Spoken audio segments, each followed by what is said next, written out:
ನೀವು ಉದುಕಿಮಿಯಾಗಿದ್ದರೆ ಆವ ನಿಮಗೆ ಕಂಬ್ಯಾಕ್ ಕಪ್ಟೆಗಳು ಇಷ್ಟವಾಗುವುದಾದರೆ ನೀವು ವಿಜಯ್ ಮಲ್ಯ ಅವರ ಹೊಸ ಬಹಿರಂಗಪಡಿಸುವಿಕೆಗಳನ್ನು ಖಂಡಿತವಾಗಿಯೂ ಕೇಳಬೇಕು.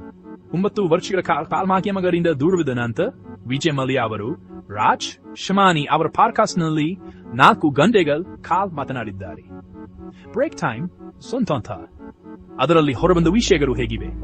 ಮೊದಲಿಗೆ ಮಲ್ಯ ಅವರು ಕಿಂಗ್ಫಿಶರ್ ಆರ್ಲಿಯನ್ಸ್ ನಾಕರರಿಗೆ ಸಾರ್ವಜನಿಕವಾಗಿ ಕ್ಷಮೆಯಾಚಿಸಿದರು ಮತ್ತು ಮುಚ್ಚಿದ ನಂತರ ಅವರು ಎದುರಿಸಿದ ತೊಂದರೆಗಳನ್ನು ಒಪ್ಪಿಕೊಂಡರು.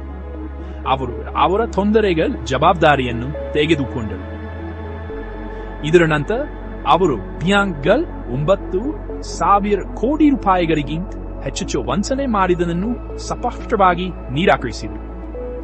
ಮಲ್ಯ ಅವರು ಭಾರತದಿಂದ ಓಡಿ ಹೋಗಿಲ್ಲ, ಬದಲಿಗೆ ಮೊದಲೇ ಯೋಜಿಸಿದ್ದ ಪ್ರವಾಸಕ್ಕೆ ಹೋಗಿದ್ದರು ಎಂದು ಹೇಳಿಕೊಂಡರು ಮತ್ತು ನ್ಯಾಯಯುತ ಕಾನೂನು ಪ್ರಕ್ರಿಯೆಯ ಬಗ್ಗೆ ಆತಂಕಗಳ ಕಾರಣದಿಂದಾಗಿ ಹಿಂತಿರುಗಲಿ.